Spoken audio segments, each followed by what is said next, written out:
I get a telephone call. And my agent sends me this script.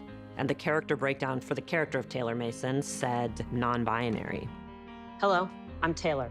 My pronouns are they, theirs, and them. LGBTQ folks have to kind of find themselves represented in other people who maybe aren't queer, and I wondered who that might have been for you guys growing up. For me, as a child of the 80s, the most glaring example of that was the Golden Girls. I loved the Golden Girls. I used to watch it with my grandma every week when it came on. When my parents would come home, they would get angry that she was letting me watch it because they had sex jokes in it. But I think now, as an almost 40-year-old, I look back at those episodes and realize how much we were looking for ourselves in other characters. And I think, you know, as Billy Porter says, there's the Tennessee Williams effect, the idea that perhaps the Golden Girls were all kind of archetypes of LGBTQ individuals written into these older ladies. Thank you for being a friend. Travel down the road and back again. I gotta say, the thing that I was obsessed with growing up, it wasn't even part of my generation, was I Love Lucy.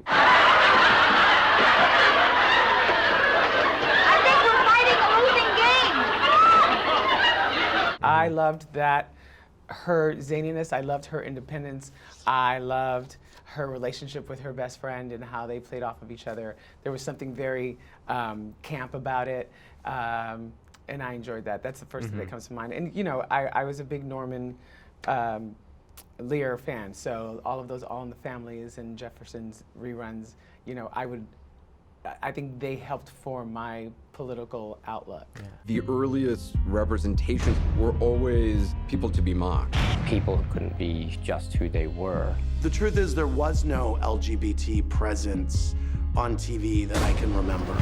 Episode 5 essentially takes us up through present day. If there is, you know, this hypothetical episode 6 somewhere off in the future, what do you hope that looks like? Like, what do you hope for maybe the next decade or so of LGBTQ representation in television? I think we were very careful in this series to first celebrate all of the players from television history that deserve the recognition and perhaps haven't gotten it before, but at the same time reminding ourselves that there's more work to be done and not patting ourselves on the back or taking a victory lap too early and saying we've reached the finish line. So many sports metaphors. And so I think there's a long way to go in television. You can look at the underrepresentation of so many communities within the LGBTQ community, whether that's racially, whether that's bi people, whether that's trans men who are so underrepresented on television still today. So I think it's important to celebrate the big moments, but also remind ourselves that we're not there yet. And that there's a lot more representation that could be seen on television. Yeah, I think episode 6, for me in my wildest dreams, is a whole episode about LGBTQ written, produced, and starring LGBTQ people. That would be an amazing thing to see. You know, how far we have come in terms of being able to tell our own stories. The line has been blurred a lot between the television and the internet as well. Do you think the internet is kind of changing that? Yeah, you almost can't, like, what's the internet and what's TV, right? So, I mean, now we have, everyone has a streaming service. So, yeah, I think there's more opportunity, right? There's more opportunity for creators to be able to tell their stories.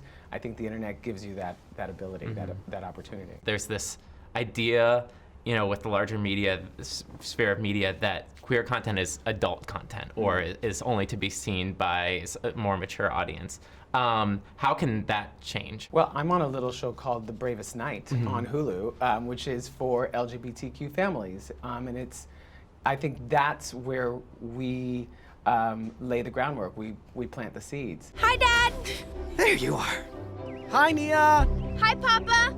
Are you ready for your lesson in becoming a knight? We're just a family like anybody else is. And LGBTQ content isn't about sex, it's about love, it's about family.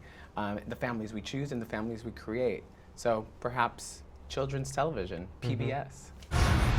When you see images that are reflective of your own life, it's a reminder to you that your life matters.